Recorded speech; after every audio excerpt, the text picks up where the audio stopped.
thank you for coming. Excited. Yes.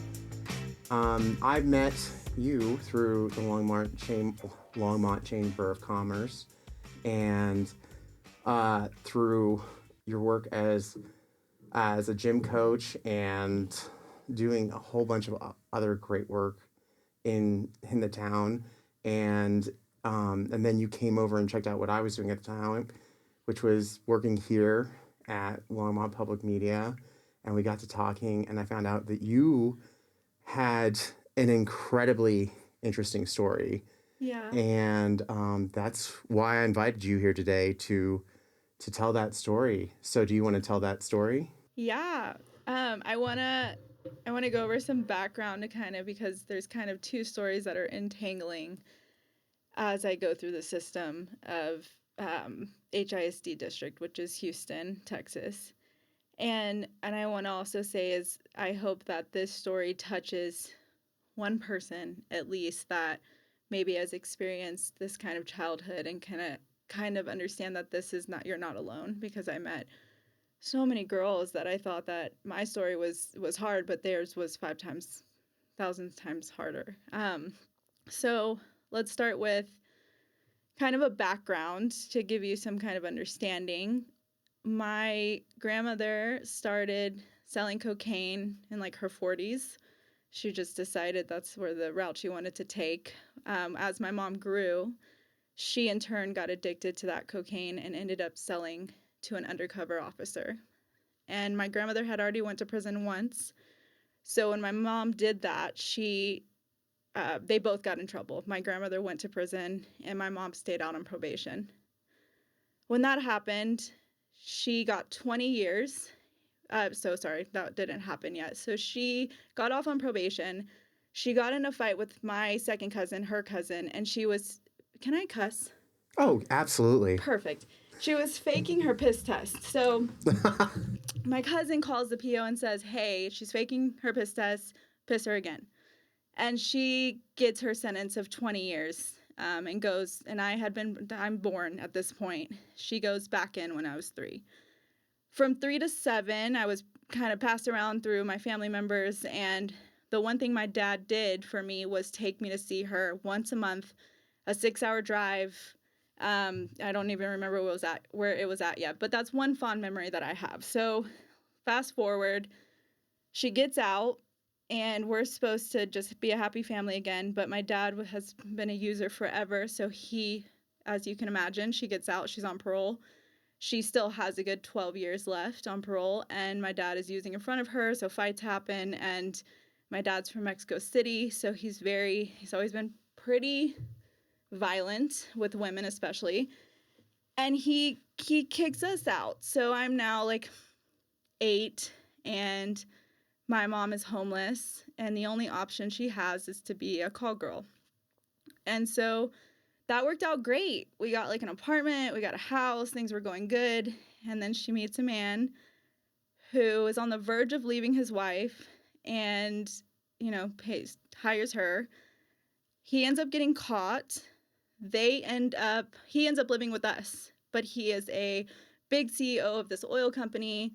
So my life changes in like 6 months. We go from like this house that she has like fought to have to having a lot of money with this man who has now we took him in, but he has now taken us in, bought us a house, new cars, all the things. Well, during this whole stint, my mom's still on parole. She decides to build a marijuana factory of 500 plants. We're in Texas, like in the 2000s, so like highly illegal, and she's on parole still. So we start. She tells him not to get involved, but he does. Unfortunately, he puts his name on the bills. We're having a great time. We have a barn, we have horses, we have a bunch of weed, we have like everything life wants to give us. Like everything was great. Well, my stepdad decides to tell his son, who is my stepbrother, and my stepbrother has an uncle who's a cop, so he goes and tells the cop. They start a 6-month investigation on my mom. I am like 11 at this point, and she also gets a DWI in the middle of all this. So we have 2 charges pending. I am now going into adolescence of 12, and I'm really lost at this point. Like, I've been passed around through family member to family member. My mom gets out. We have like a good 2 weeks with my father, and then things go to shit again. And then I have this new stepdad in my life who has now just changed our life completely. And like, I'm like 12 years on this earth trying to figure out where I'm placed, trying to figure out my safety. And there was just nowhere safe at that point. So I meet a boy, and of course, we all start with meeting a boy, and he is heavy into drugs, and he offers me my first Xanax bar at 12, and he gives me 2 that night.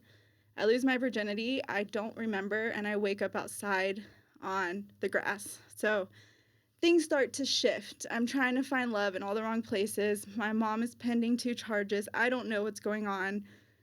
And I'm just lost. And so you would think that was enough consequences for me that night to be like, never will I do that again. But it started a 15-year addiction of Xanax. And Xanax has always been my drug of choice.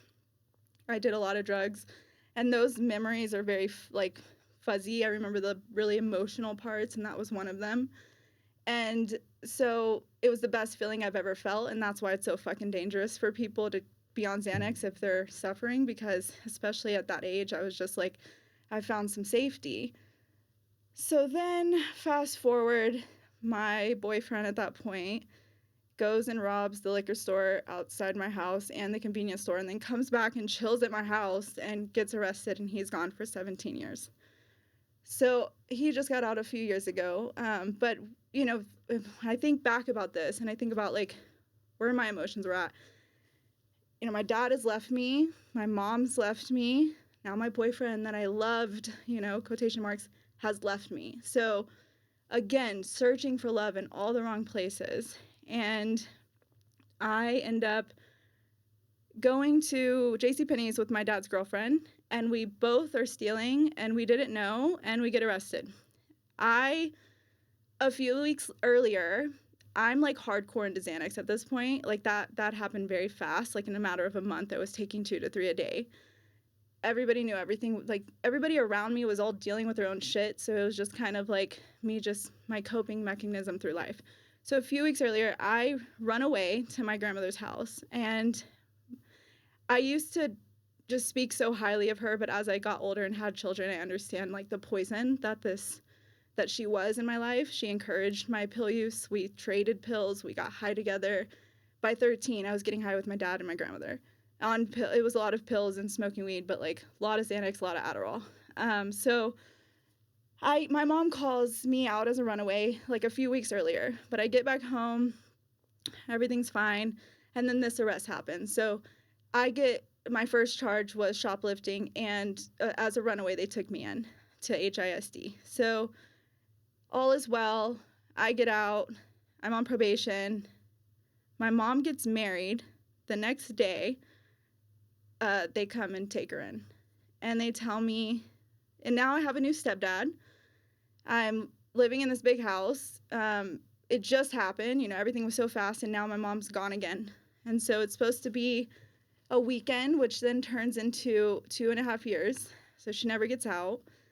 In that moment, they're on the news. So their huge marijuana operation, 491 plants.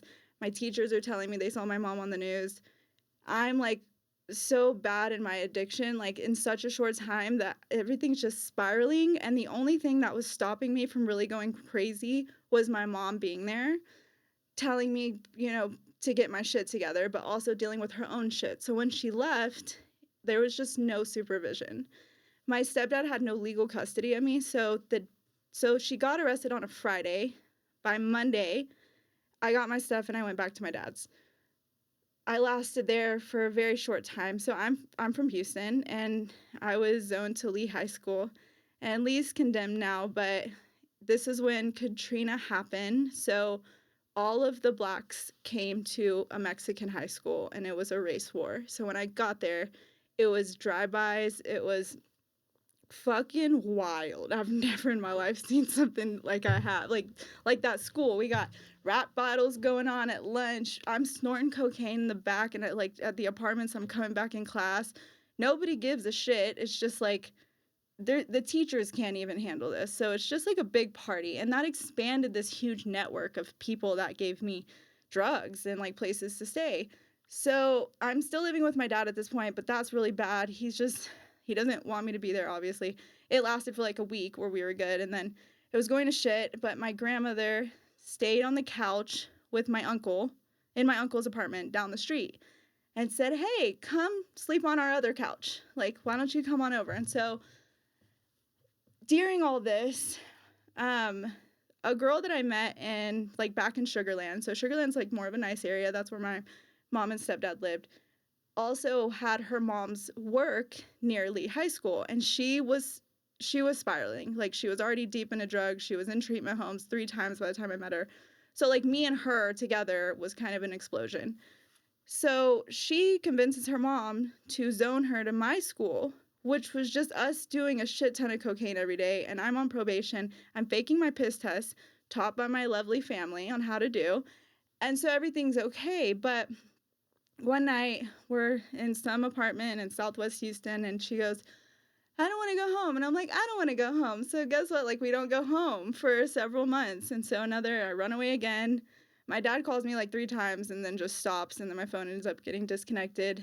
I keep in contact with my grandmother, so somebody knows where I'm at. Nobody seems to really like give a shit if I come back or not. And so on her end, she wanted to escape because she had like issues at her home, but it was people cared about her and they kept trying to get her in treatment home. But on my end, nobody really cared if like I came back or not. So we end up meeting, we go from house to house. We sleep outside some days. I'm still 13. We end up meeting a guy with his friends, and he was heavily addicted to Xanax. I was heavily addicted to Xanax. It was like a perfect match, and he's 24, and I was now 14. I had recently turned 14, and he moves me into his home, and I stay there for like a good 5 months, and we're living like this happy life. Like, things were getting really dark. His family was questioning how old I was. I lied about my age. So things were like going to an end. I've already violated probation at this point. When I go home, I'm going to face another court date. And so I was just enjoying life as it is. I wore the same clothes for months and months. I washed my panties in the sink, and eventually his family told me. One day she goes, Victoria, you have all these knots in your hair. It was like a rat's nest from sleeping, like just not having a brush or anything to take care of myself. Let Johnny, which is his name, like brush them out. And so it took him 6 hours to get the knots out of my hair. And she finally said, like, I don't believe you. I don't believe how old you are. Like, where's your family? You need to go home. I'm scared for my son. I don't know how old you are. I don't want him to be charged with anything. Bless his heart, he passed away a few years later, but he was getting really bad in his addiction where he was having seizures. So she was just really worried about him. Obviously, I was helping that addiction. So I called my grandmother to go home. She came and picked me up, and I was back on the couch of the apartment.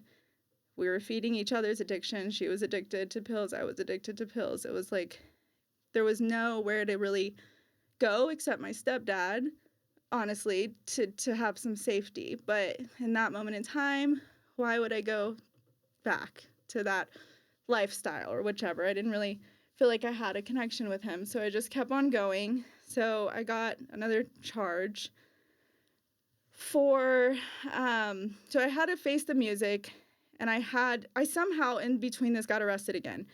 And it was a great day. I went on the city bus, and I got a pocket full of Xanax, and I was like, I'm going to go get some triple C's, which is this cough medicine that you get fucked up on if you take enough.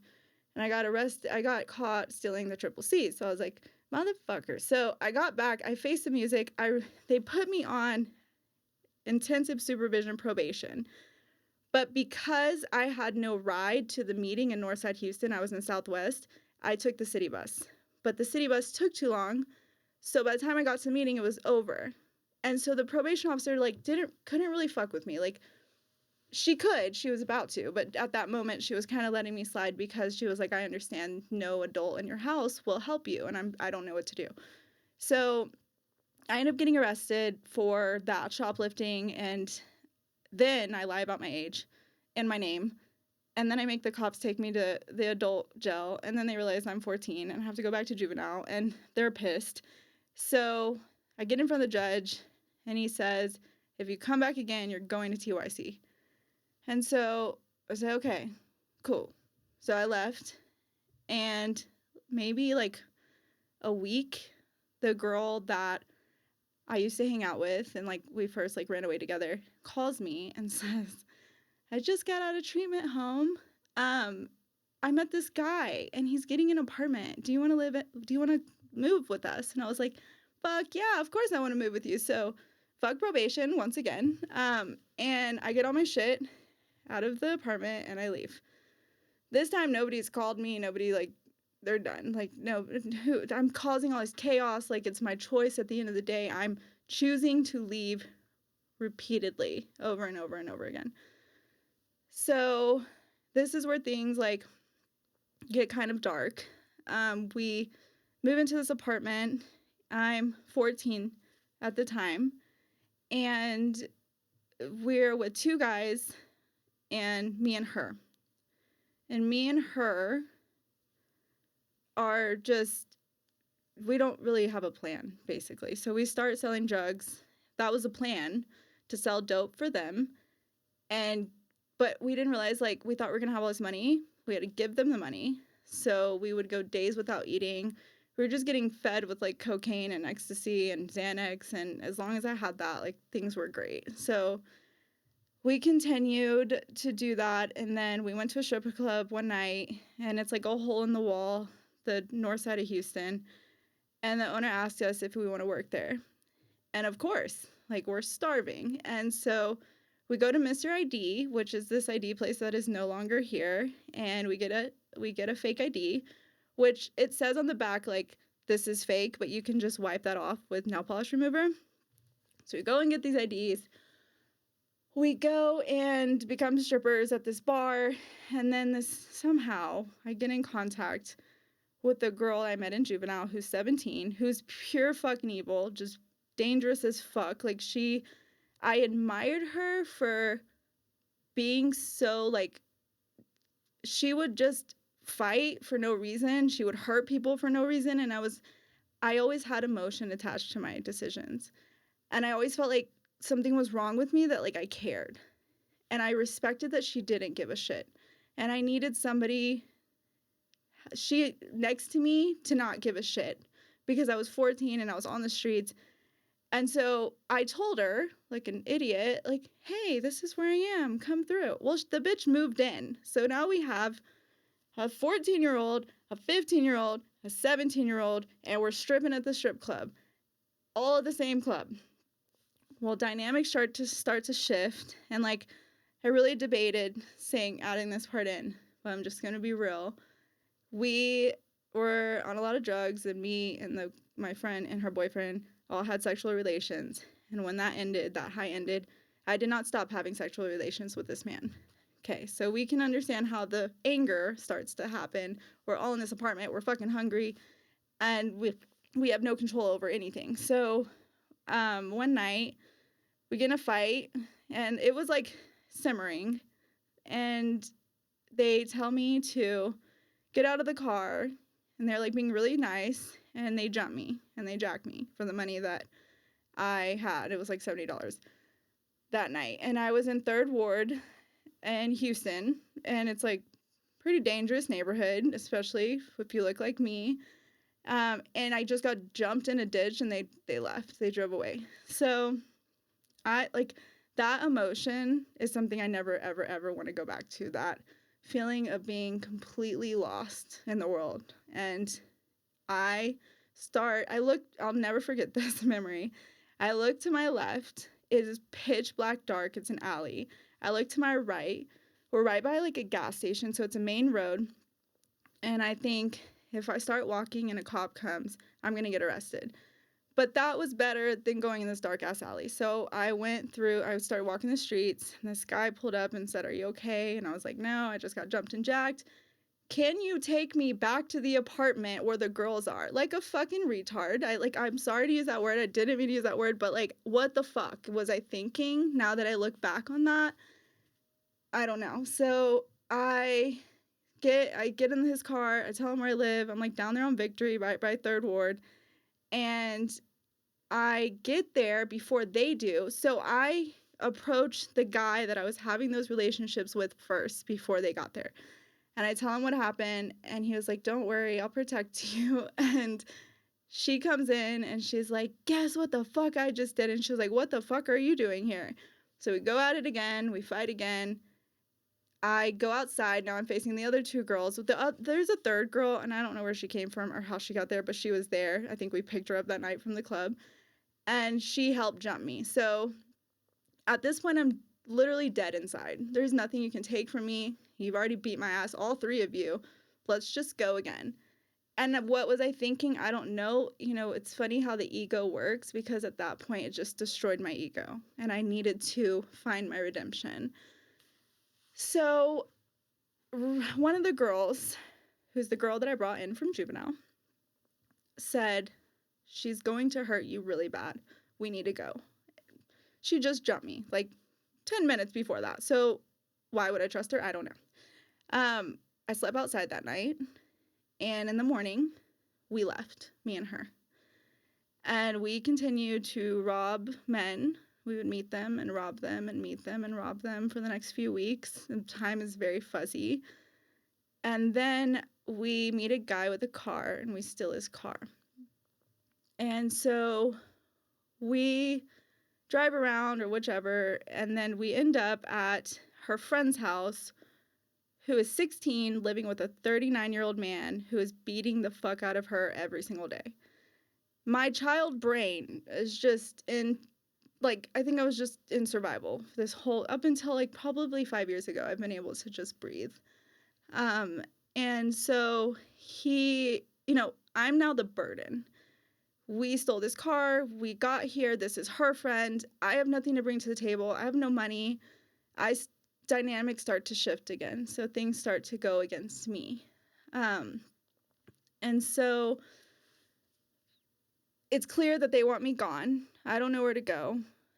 My adult brain now is like, you just had to go back to your stepdad's. That would have been the reason. And that's why I'll never play victim in this. I chose to leave over and over and over again. I chose to be in these situations. I chose to choose drugs every time. That was my only focus for so long. And just to numb myself and to get away, it's the first thing that I took in my life that took away the pain. And so we go, and okay, so they leave one day, all three of them, and two of them come back. And they say, "The girl from juvenile just got arrested for suspect in murder." Okay. So I'm in these people's house. He's beating the fuck out of her. He's turning on me, being abusive. I need to go. I said I'm going to leave the next morning. That night, the cops are surrounding the car. There was a for sale sign on the back of that car. And in my head, I thought, what a great gimmick.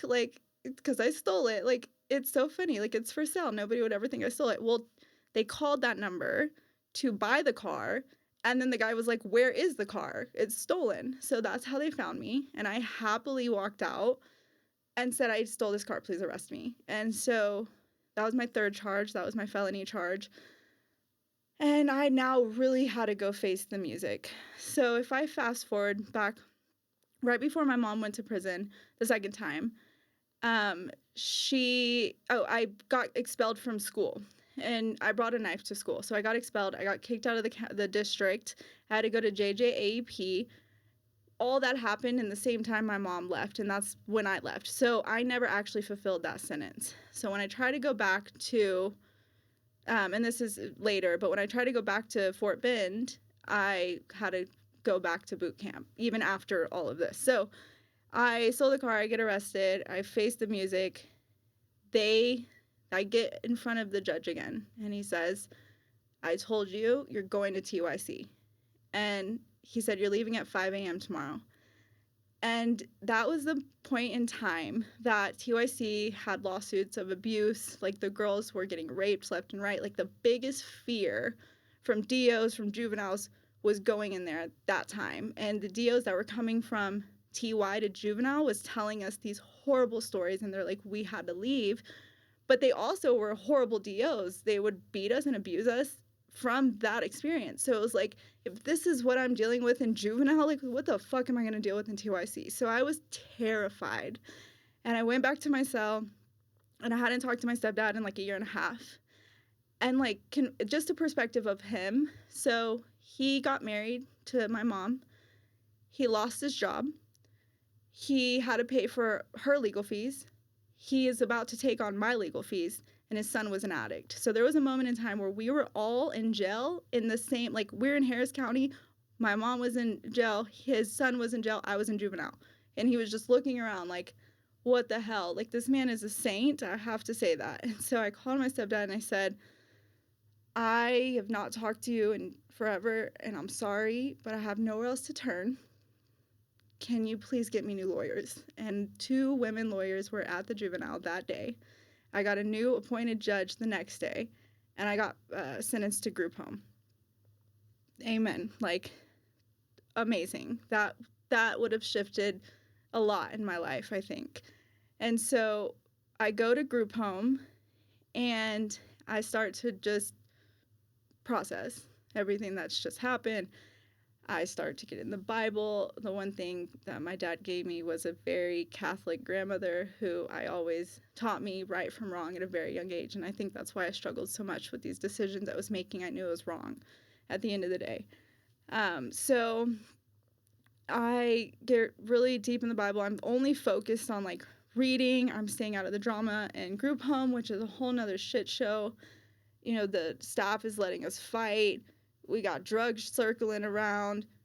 The only thing juvenile did for me was literally expand my network of drug users and help me get more drugs. There was no therapy. There's nothing that they do for you other than introduce you to people like you, which then makes things worse. And so when I went to group home, you start, through juvenile and everything, you start to hear these horrible stories. Like, girls are coming in and saying, one girl specifically, I remember the first thing she said to me was, my dad raped me 5 times and I've had 2 miscarriages, with a smile on her face. Like, she was clearly not there.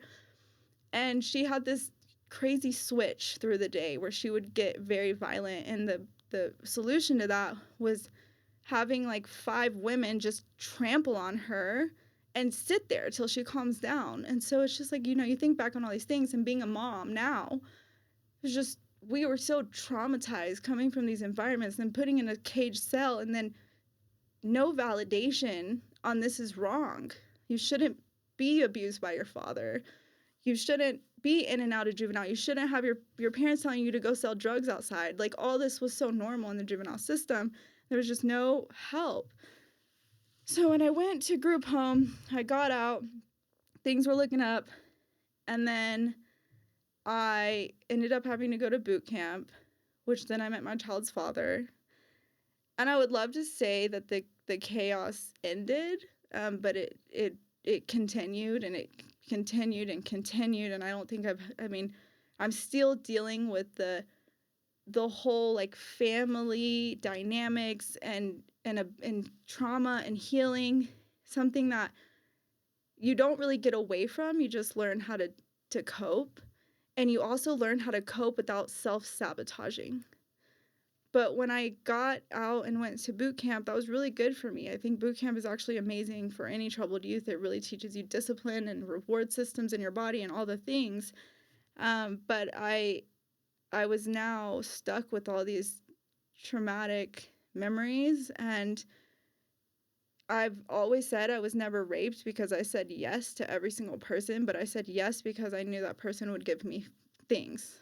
And that's how I kind of went through my life. Like, you know, I have a husband now. I've been married for 5 years, like, very healthy relationship, but there was a lot of healing through that. And there was a lot of association with men and safety when men were not safe, but they were safer than my mom, at that point, because she left me. So they were safer than my grandmother. He keeps feeding me pills. And I found comfort through them. But I also had to grow and understand that I keep self-sabotaging, and I keep self-sabotaging with men who I think are safe. And that was a shift for me. So there's just a lot of feelings. And, as an adult, and my mom got arrested after her 20s and went and did that whole system. And she didn't get out of the system until I was 18. You deal with that trauma. And a lot of times people are dealing with childhood trauma, which then leads them into that. But if you start off, I haven't had a year's, sobriety for me wasn't normal until I'm 32, the past 5 years. So when you start off at such a young age with so many drugs in your system, like, how do you go from there? And so I'm going to end the story there. It didn't end, but there was some redemption. And I do truly believe routine is the key. And if you're not busy, then you're going to fail. And that's kind of where I go. But yeah, so that took shorter than I expected. But yeah. You can find Shakedown merch, graphic novels, and other projects at waywordpress.com. That's WAYWORD press.com. If you would like to support The Shakedown, get exclusive content, and watch episodes live, you can support us at patreon.com/The Shakedown. Like, subscribe, and leave a comment to give Malone that inner peace he so richly deserves.